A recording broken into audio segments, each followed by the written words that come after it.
Art history is a science. Like any science, there's research done, hypotheses made, categorization and classification, books and articles written.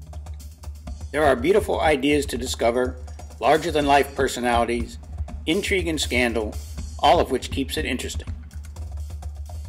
Events unfold through time simultaneously and globally, but when we study history, it appears deceptively linear and local.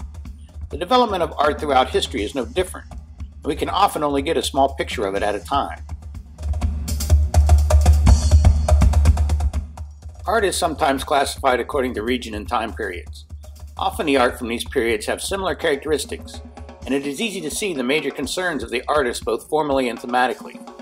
These periods of history, like the Tang Dynasty, the Renaissance, or the pre-Columbian period, often last for several centuries. But towards the end of the 19th century, a cultural shift happened in the West. Advances in industrial, scientific, and political ideas caused people to question the old ways. They wanted to build a new modern society. Artists also felt a need to invent new ways of expressing their experience of the world. These artists were said to be on the avant-garde. The ideas and techniques of these avant-garde artists changed art forever. But how did these ideas develop and spread? Artists don't exist in a vacuum. They read, study, go to museums and galleries, and meet each other and debate ideas. Sometimes writers and art critics notice tendencies and bring artists together. In this period known as modernism, the emphasis on original and new ideas caused artists to think more theoretically about their art. Art historians have grouped the artists who were linked through their similar ideas into what are called art movements. Although there were major and minor art movements, due to the rapid pace of this modern life, often these movements lasted a much shorter time than the previous periods. There are many of these movements. We are going to look at only a few so that we can see how art historians group these trends together. In the 1870s, a group of artists decided to ignore what the powerful Académie Française in Paris deemed acceptable art practice and explore the visual experience more directly. They were interested in color and light and how the eye processed information. To depict this phenomenon, they developed a style of loose brushwork, which created a soft focus. In a satirical review of Monet's painting, Impression Sunrise, critic Louis Leroy coined the term Impressionism to describe this type of work.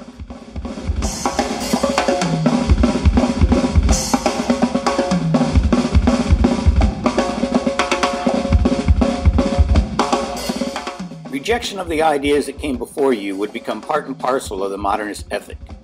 By the mid-1880s, artists began to question the impressionist naturalistic use of color. They were interested in presenting their experience in a more expressive way, and shape and color began to take on a more symbolic role. British artist and critic Roger Fry organized an exhibition titled Manet and the Post-Impressionists, and coined the term.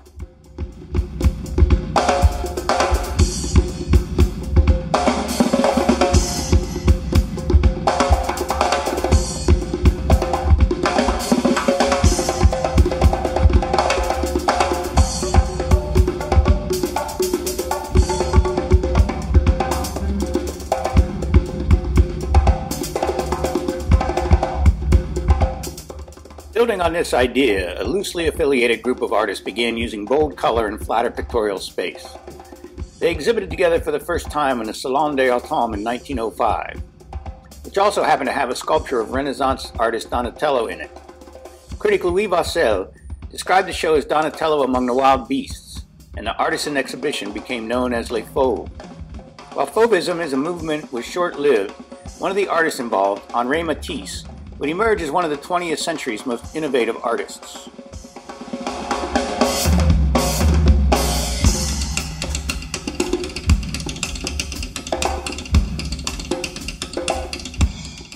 Another of the 20th century's most groundbreaking artists was Pablo Picasso. In 1907, Picasso painted this painting.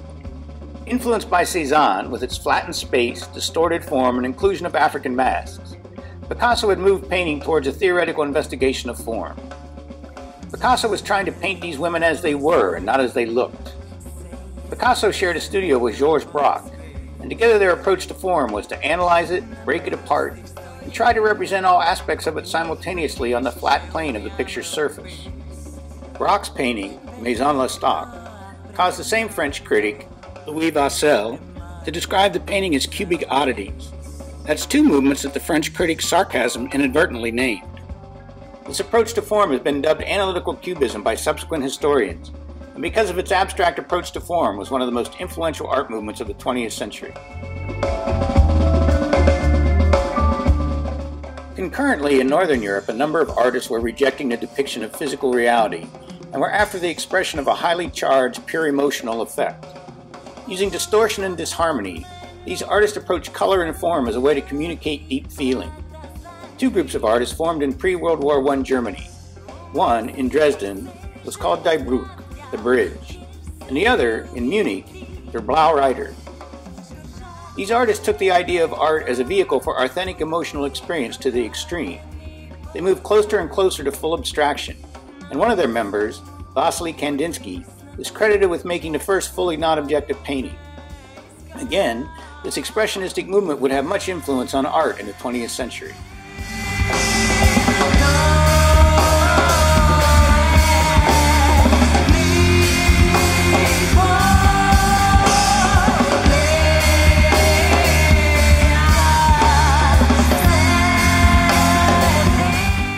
With World War I came the devastation of Europe. While many artists took part in the war, some fled to neutral Switzerland to avoid the war. A group of artists, writers, and poets met at the Café Voltaire in Zurich. They believed that the social, cultural, and political landscape had been polluted by bourgeois society, which had become apathetic and spiritually corrupt. They believed that art was complicit in this corruption and therefore needed to be destroyed. Led by Tristan Tzara, a Romanian artist, these artists engaged in a form of anti-art they called Dada. Marcel Janco recalled, "We had lost confidence in our culture. Everything had to be demolished. We would begin again after the tabula rasa. At the Cabaret Voltaire, we began by shocking common sense, public opinion, education, institutions, museums, good taste, in short, the whole prevailing order. Using chance, nonsense, and irrationality, they saw their anti-war activities as a way to fight against the social and political forces which had caused the war." Dada as a movement ultimately spread to Berlin, Cologne, Paris, New York, and even Tokyo. Techniques pioneered by the Dadaists like photomontage, assemblage, and the use of chance would also influence many artists who came after.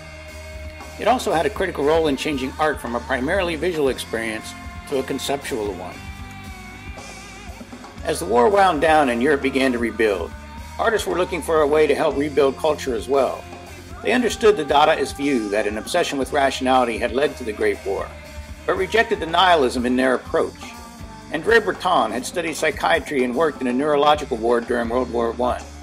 He moved to Paris in 1921 and began to associate with artists there, including Tristan Tzara. Influenced by his work as a psychiatrist, he wrote the Surrealist Manifesto in 1924, which purported that in order to have a pure, authentic human experience, one must be free from the control of reason or aesthetic or moral concerns. This meant allowing the subconscious to be free and accept the results of irrationality as valid. Automatism, the release of this pure state in writing or drawing, and the use of dream imagery became cornerstones for those artists who wanted to take the nonconformist ideas of Dada in a more positive direction.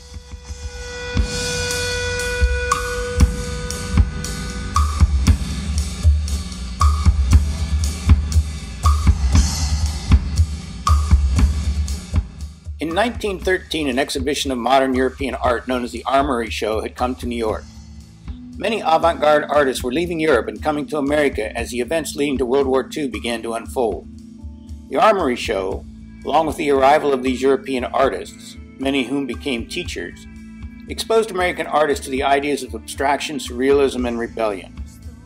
In the 1940s and 50s, a group of New York artists were championed by art critics Clement Greenberg and Harold Rosenberg, and gallery owners Peggy Guggenheim, Pierre Matisse, and Julian Levy.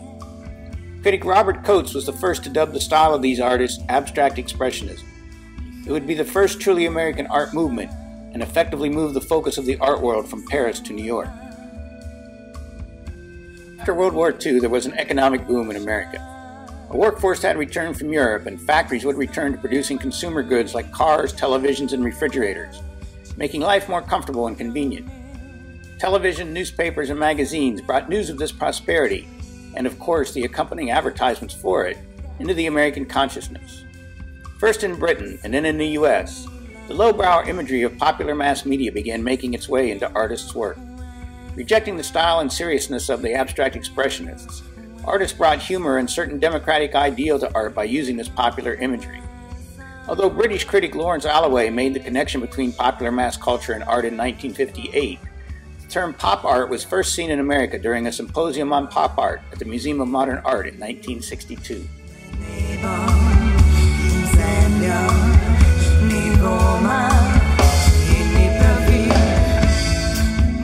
Wanting to move back towards a more intellectual and theoretical approach to art, but still rejecting the emotional, spontaneous style of the abstract expressionists, two closely related movements, geometric abstraction, sometimes called hard edge painting, and minimalism emerged toward the end of the 60s and into the 70s. The artists in these movements were interested in the idea of reductionism inherent in modernism, and wanted to strip the visual experience of anything but the essential elements. Less is more became the mantra. Robert Morris's Notes on Sculpture, Parts 1 through 3, set up a conceptual framework for making art, which emphasized the gestalt of the viewer's experience with the object.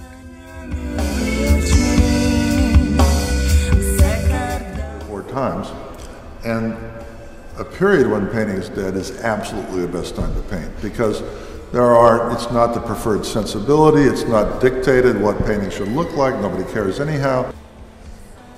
Sculpture ruled, people were moving around tons of stuff and digging holes in the desert. It was dumb to paint, even dumber to paint figuratively, and the dumbest, most moribund possible convention to deal with was the portrait. Minimalism had reduced the elements that were in the art object to the bare minimum. Often these objects were made with industrial processes and no artist touch. Some artists in the 70s and 80s wanted to get back to the handmade object, which brought the traditional skills of drawing and painting back into play. The inverse of minimalism and abstraction would become known as photorealism.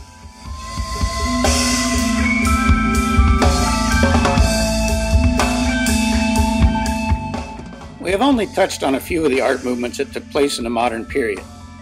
There were many more movements, both major and minor in the level of impact they had on art. Many of these movements overlap, and artists who were and are interested in the ideas behind them continue to be influenced by them. There were, and still are, artists painting in the Impressionist style or making minimalist sculpture, long past the movement's initial explosion onto the art scene. In the 21st century, we still see some trends emerge in art making. But the concept of distinct, influential art movements is losing its usefulness as a tool in art history. We may still group art into genres, like video, performance art, or installation, but with the eclectic nature of art making today, a fetish for the latest thing among many galleries and artists vying for attention, and the quick turnover of ideas brought about by technology, theoretical ideas of what art should be don't seem to coalesce the way they did in the 20th century. The term movement implies progress, and modern thinkers saw themselves as contributing to moving culture forward. But contemporary theorists have called the idea of linear cultural progress into question. Postmodern artists seem less concerned with defining art and accept pluralism and process as ends in themselves. Could the rejection of the idea of art movements be a movement? Only art history will tell.